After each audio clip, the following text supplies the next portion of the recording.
संदेश देते हुए प्रधानमंत्री नरेंद्र मोदी पोलैंड में। प्रधानमंत्री ने जब पोलैंड में भारतीय समुदाय के सामने भविष्य के भारत की रूपरेखा रखी तो वहां मौजूद लोगों ने उन पर भरोसा किया और कहा कि आने वाला समय भारत का है।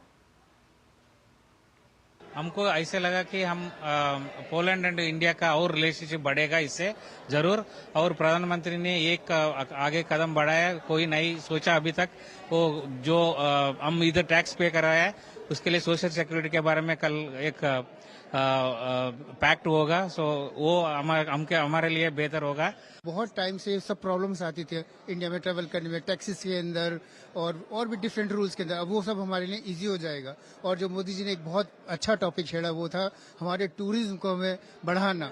और उसमें भी एक और खास चीज है, इंडिया के एक एक्सपोर्ट आइटम है बहुत ही यूनिक, वो है योग एंड आयुर्वेद। ये हमारा जो है एक मेन मिशन होना चाहिए, इंडिया को टूरिज्म को बढ़ाना और इंडिया के ज्ञान को और बांटना। काफी ब्राइट फ्यूचर दिख रहा है, क्योंकि पहले ऐसा होता था कि अगर आपको कुछ भी चाहिए तो आपको बाहर से लाना है, लेकिन अभी जो मेड इन इंडिया वाला कंसेप्ट प्रधानमंत्री जी ने चलाया है वो बहुत ही काबिले तारीफ है और इससे बहुत ही फायदा होगा भारत को।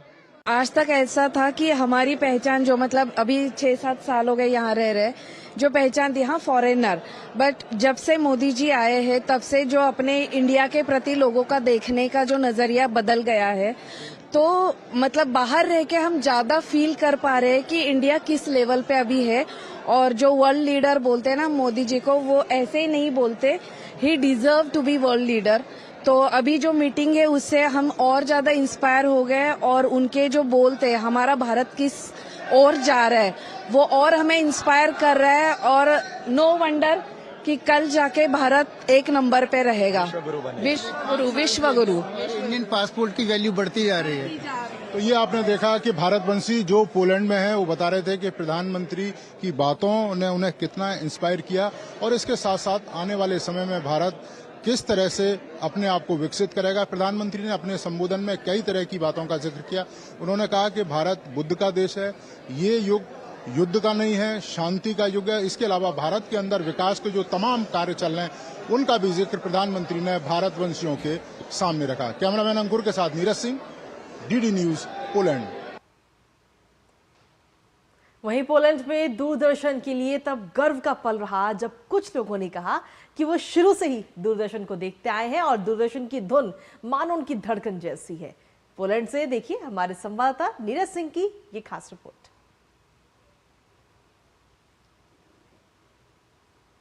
पोलैंड में हमें दूरदर्शन की एक प्रशंसक मिली, नाम है प्राची।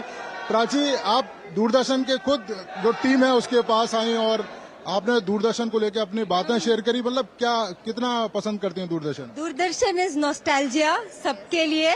हमें इसका लोगो पता है, इसका स्टिकर पता है, इसका थोड़ा सा भी म्यूजिक, जैसे हमने वो लोगो देखा सबके कानों में म्यूजिक बजने लगा। हम ढूंढते हुए आए और जब पहली बार हम आए तुम्हारे बैग्स के पास आप नहीं थे, दूसरे कोई बंदे ने बताया कि you will be back soon.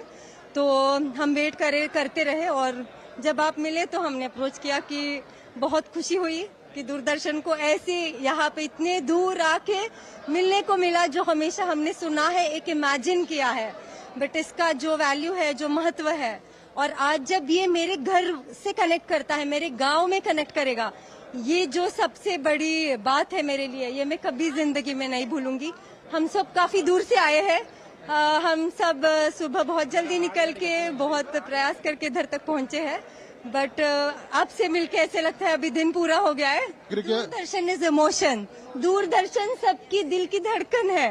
बाकी चैनल बोलोगे तो वो बिजनेस है, बट दूरदर्शन हमारा बचपन है, हमारे इमोशंस है। जैसे ही हम एंटर हुए वो देखा ना दूरदर्शन, तभी हमने इमीडिएट क्लिक किया, अरे दूरदर्शन, अपना दूरदर्शन है यहाँ पे। तो दिस इज इमोशन, दूरदर्शन हमारा इमोशन है। It really brings back a lot of memories when I see Doordarshan. The logo itself, attracted our eyes directly there. Doordarshan को पसंद करने वाले लोग पोलैंड में मिले हैं और ये हमारे लिए भी गर्व की बात है कि दूरदर्शन पोलैंड के जो लोग हैं उनके दिलों में भी बसता है, जो भारत से इतनी दूर पोलैंड में रह रहे हैं और अभी भी दूरदर्शन पर भरोसा करते हैं। कैमरामैन अंकुर के साथ Neeraj Singh, DD news, Poland.